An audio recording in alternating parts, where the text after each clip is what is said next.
यहाँ पर आपको बताएं कि आर्टिकल 63A की तशरीह से मुतालिक नजरसानी दरख्वास्त की समाअत हुई। जस्टिस मुनीब अख्तर ने 5 रुकनी लार्जर बेंच में बैठने से इनकार कर दिया। तफसीलात क्या है, राजा मोहसिन इजाज से जानेंगे, बताएगा राजा मोहसिन। देखिए, आर्टिकल 63A नजरसानी केस के लिए सुप्रीम कोर्ट ऑफ पाकिस्तान का एक 5 रुकनी लार्जर बेंच तश्कील दिया गया था और जस्टिस मुनीब अख्तर भी इस 5 रुकनी लार्जर बेंच में शामिल थे, जिसकी सरबराही चीफ जस्टिस काजी फायद ईसा कर रहे थे। जबकि बेंच अरकान में जस्टिस अमीनुद्दीन खान, जस्टिस जमाल खान मंदोखेल और जस्टिस मजहर आलम मियां खेल शामिल थे। आज 11:30 बजे का वक्त रखा गया था समाअत के लिए और जब केस की समाअत का आगाज हुआ 11:50 पर अपने वक्त से थोड़ी देर के बाद, तो कमरा अदालत में सिर्फ 4 जजेस आए और इन 4 जजेस में जस्टिस मुनीब अख्तर शामिल नहीं थे कि जो सुप्रीम कोर्ट ऑफ पाकिस्तान की तरफ से जारी करदा कॉर्नर्स के मुताबिक जिन्होंने ये केस सुनना था। और आर्टिकल 63A नजरसानी के हवाले से जो तशरीह जो बेसिक फैसला था जिन्होंने लिखा था, जो ऑथर जज हैं इस केस के, तो वो कमरा अदालत में नहीं आए।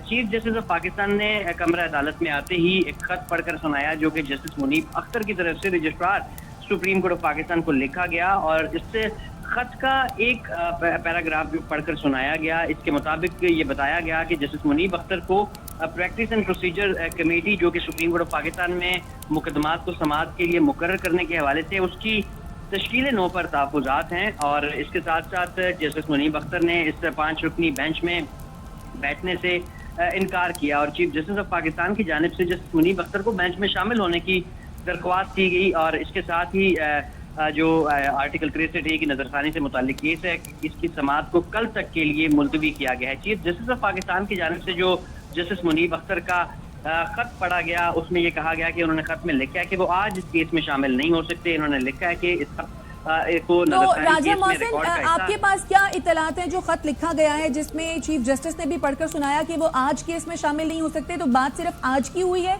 या इस केस में शामिल होने से माजरत की है उन्होंने? देखिए, अगर उस खत का मजीद कंटेंट देखा जाए तो उसमें वो ये भी लिखते हैं कि इस खत को बल्कि रिकॉर्ड का हिस्सा बनाया जाए। और चीफ जस्टिस ने कहा कि हम अभी उठ रहे हैं और जस्टिस मुनीब अख्तर को दरख्वास्त कर रहे हैं, रिक्वेस्ट कर रहे हैं कि वो बेंच में शामिल हों। अगर जस्टिस मुनीब अख्तर बेंच में शामिल नहीं होते तो चीफ जस्टिस ऑफ पाकिस्तान के अपने रिमार्क्स में ये कहना है कि फिर नए जज पर मुश्तमिल बेंच जो है वो दोबारा से तश्कील दिया जाएगा। ताहम जस्टिस मुनीब अख्तर से उन्होंने दरख्वास्त की कि इस अदालती कार्रवाई में शामिल हों। आज इन्होंने जो दीगर बेंचेस भी सुने हैं। आज जस्टिस मुनीब अख्तर अपने जो रूटीन के केसेस थे वो आज सुबह उन्होंने उनकी समाअत की है। और जस्टिस मुनीब अख्तर के जो खत का कुछ कंटेंट में आपको बता रहा हूँ जिसमें वो लिखते हैं कि प्रैक्टिस एंड प्रोसीजर कमेटी की जानिब से ये बेंच तश्कील दिया गया है और कमेटी की तश्कील करता बेंच का हिस्सा में नहीं बन सकता। बेंच में बैठने से इनकार नहीं कर रहा, बेंच में शामिल ना होने का गलत मतलब ना लिया जाए और मेरे खत को नजरसानी केस रिकॉर्ड का हिस्सा बनाया जाए। ताहम चीफ जस्टिस ऑफ पाकिस्तान ने जस्टिस मुनीब अख्तर के खत को अदालती रिकॉर्ड का हिस्सा बनाने से इनकार कर दिया है। और चीफ जस्टिस ने अपने रिमार्क्स में ये कहा है कि ये मुकदमा हुकूमती मामलात को मुतासिर करता है, एक अहम आईनी मामला है। किसी जज को किसी मुकदमे की समाअत के लिए वो उस पर जोर नहीं दिया जा सकता। ताहम आज जो सबको तकलीफ हुई इसके लिए हम माजरत ख्वाह हैं। ऐसे खत को अदालती रिकॉर्ड का हिस्सा बनाने की रवायत नहीं है।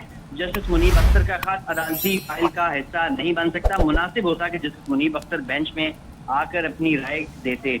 चीफ जस्टिस काजी फायद ईसा ने अपने रिमार्क्स में ये भी कहा कि मैंने इख्तलाफी राय को हमेशा उसकी हौसला अफजाई की है। नजरसानी केस 2 साल से जायद अरसे से जेर इल्तवा है। 63A बड़ा अहम मुकदमा है और जज का मुकदमा सुनने से इनकार अदालत में होता है। जस्टिस मुनीब अख्तर की राय का एहतराम है। कोशिश करेंगे कि जस्टिस मुनीब अख्तर बेंच में शामिल हों। अब ये वाज़ेह रिक्यूजल भी नहीं है, ताहम उन्होंने तहफ़्फ़ुज़ात का इज़हार किया है जो प्रैक्टिस एंड प्रोसीजर कमेटी की तश्कील न हुई है और उनका अपना मौक़िफ़ है ख़त में कि जब तक सुप्रीम कोर्ट ऑफ पाकिस्तान का फुल कोर्ट इस ऑर्डिनेंस के तहत तश्कील करता कमेटी के हवाले से उसके सामने ये मामला नहीं रखा जाता तो वो इसमें शामिल नहीं होंगे। ताहम अब चीफ जस्टिस ऑफ पाकिस्तान की जानिब से जो 4 रुकनी बेंच आज कमरा अदालत में आया उसने कल तक के लिए इस केस की समाअत को मुलतवी कर दिया है और ये कहा है चीफ जस्टिस साहब ने कि जस्टिस मुनीब अख्तर शामिल नहीं होते तो फिर नया जज शामिल करके नया बेंच तश्कील दिया जाएगा।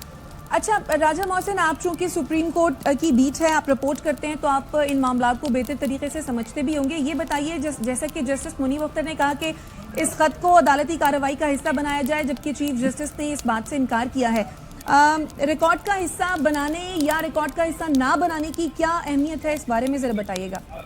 دیکھیے جب کوئی بھی جج ریکیوزل کرتا ہے تو اس کی وجوہات دیتا ہے. تاہم یہ پہلی دفعہ ہم نے دیکھا کہ یہ ریکیوزل بھی نہیں ہے, انہوں نے بینچ میں بیٹھنے سے انکار نہیں کیا.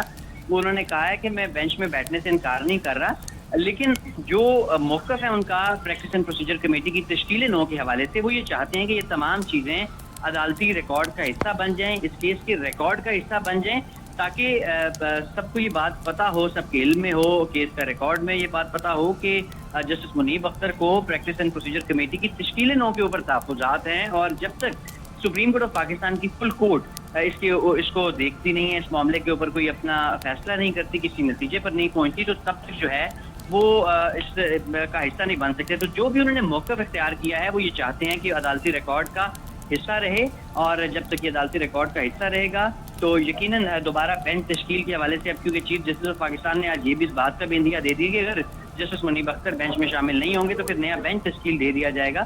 تو جسٹس منیب اختر کے جو عدالتی ریکارڈ کا حصہ بنانے کی جو درخواست ہے, یہ بنیادی طور پر اسی لیے کی گئی ہے کہ تاکہ یہ چیز بھی ریکارڈ پر رہے کہ وہ مقدمہ سننے سے انکار نہیں کر رہے, بلکہ صرف جو بینچ تشکیل دیا گیا ہے پریکٹس اینڈ پروسیجر کمیٹی کی تشکیل 9 شدہ پریکٹس اینڈ پروسیجر کمیٹی کی طرف سے, اس پر ان کے تحفظات ہیں. تو راجہ محسن, اگر تو جسٹس منیب اختر اس بینچ کا حصہ نہیں بنتے فردر, تو پھر ممکنہ دوسرے جج کون ہو سکتے ہیں؟ لیکن پھر تو یہ چیف جسٹس آف پاکستان کی سربراہی میں جو 3 رکنی پریکٹس اینڈ پروسیجر کمیٹی ہے وہ یہ فیصلہ کرے گی. صدر آصف علی زرداری کی طرف سے ایک آرڈیننس جاری کیا گیا تھا, پریکٹس اینڈ پروسیجر ترمیمی آرڈیننس بھی جسے کہتے ہیں. پہلے یہ ہوتا تھا کہ سپریم کورٹ آف پاکستان کی جو 3 سینئر موسٹ ججز ہیں, جس میں ایک تو chief justice of Pakistan senior puisne جج یعنی سینیورٹی لسٹ میں نمبر 2 آفٹر چیف جسٹس پہ, اور اس کے بعد تیسرے نمبر پر موجود جو جج ہیں سپریم کورٹ کی, یہ تینوں ہوتے تھے کمیٹی کے رکن. اب جو تبدیلی کی گئی ہے وہ تبدیلی یہ کی گئی ترمیمی آرڈیننس میں کہ آپ چیف جسٹس آف پاکستان کو یہ اختیار دیا گیا ہے کہ وہ جج جو ہے وہ کمیٹی کا رکن اپنی مرضی سے بھی اس میں تعینات کر سکتے ہیں. تو اسی میں سینیورٹی لسٹ پر موجود تیسرے نمبر پر جسٹس منیب اختر کو اس کمیٹی سے ہٹایا گیا, اور اس کے بعد پھر اس کو ان کو ہٹانے کے بعد جسٹس امین الدین خان جو کہ سینیورٹی لسٹ میں 5ویں نمبر پر موجود تھے, انہیں اس کمیٹی کا رکن بنایا گیا ہے. اور اب یہ 3 رکنی جو کمیٹی ہے, جسٹس منصور علی شاہ, جسٹس امین الدین اور جسٹس چیف جسٹس قاضی فائز عیسیٰ پر مشتمل یہ کمیٹی جو ہے یہ اب کیس کو مزید سماعت کے لیے مقرر کرنے کے حوالے سے, نیا جج شامل کرنے کے حوالے سے کوئی فیصلہ کرے گی. تاہم اب یہاں پر انٹرسٹنگ بات یہ ہے کہ جسٹس منصور علی شاہ جو آئندہ کے چیف جسٹس ہیں, سینئر پیونی جج ہیں, ان کی طرف سے بھی ایک کسی طرح کا خط لکھ کر اس پریکٹس اینڈ پروسیجر کمیٹی پر تحفظات کا اظہار بھی کیا گیا, اور یہ کہا گیا, ان کی جانب سے بہت سارے سوالات اٹھائے گئے تھے اپنے خط میں کہ جسٹس منیب اختر کو کیوں کمیٹی سے نکالا گیا. اس کے بعد پھر چیف جسٹس آف پاکستان کی جانب سے ایک جوابی خط بھی لکھا گیا تھا. تو اب یہ معاملہ ایک دفعہ پھر اسی کمیٹی میں چلا گیا ہے, اور ان ججز کا موقف یہ ہے, جسٹس منصور علی شاہ کا ان کے خط میں آیا, آج جسٹس منیب اختر کا آ گیا کہ ان کو یہ جو ترمیمی آرڈیننس کے بعد کمیٹی تشکیل دی گئی ہے ججز کمیٹی, یہ چاہتے ہیں یا ان کا موقف ہے کہ سپریم کورٹ آف پاکستان کی فل کورٹ جو ہے وہ اس معاملے کو دیکھے, اور اس کے بعد جو بھی فیصلہ ہو وہ جو ہے اس کے مطابق پھر بینچز تشکیل دیے جائیں. تاہم ان کے تحفظات ہیں تشکیل جو 9 تشکیل شدہ ججز کمیٹی ہے اس کے اوپر. لیکن راجہ محسن, جسٹس منصور علی شاہ کا خط اور اس پر جو چیف جسٹس نے جوابی خط بھی دیا, وہ سچویشن آج کی سچویشن سے قدرے مختلف نہیں ہے. یہ بھی ممکن ہے کہ آج کچھ ذاتی وجوہات یا کسی اور وجہ سے جسٹس منیب اختر نے جو ہے وہ بیٹھنے سے انکار کیا ہو 5 رکنی لارجر بینچ میں. دیکھیں, اگر جسٹس منیب اختر کے جو خط ہے اگر اس کو دیکھا جائے, کیونکہ جو حصہ جو پیراگراف کمرہ عدالت میں پڑھ کر سنایا گیا اس میں یہی موقف ہے جسٹس منصور علی شاہ کا بھی پریکٹس اینڈ پروسیجر کمیٹی کی تشکیل 9 کے حوالے سے, اور ان کے کچھ تحفظات ہیں. اسی طرح جسٹس منیب اختر کے کچھ تحفظات ہیں اس پریکٹس اینڈ پروسیجر کمیٹی کی تشکیل 9 کے حوالے سے. ایک تو سب سے بڑا یہ ہے کہ سپریم کورٹ آف پاکستان میں سینیورٹی لسٹ میں تیسرے نمبر موجود جسٹس منیب اختر صاحب کو اس کمیٹی سے نکال دیا گیا تھا. اس پر جسٹس منصور علی شاہ کی جانب سے بھی تحفظات کا اظہار کیا گیا. جسٹس منصور علی شاہ بھی اس کمیٹی کے رکن تھے, جسٹس منیب اختر بھی اب اس کمیٹی کے رکن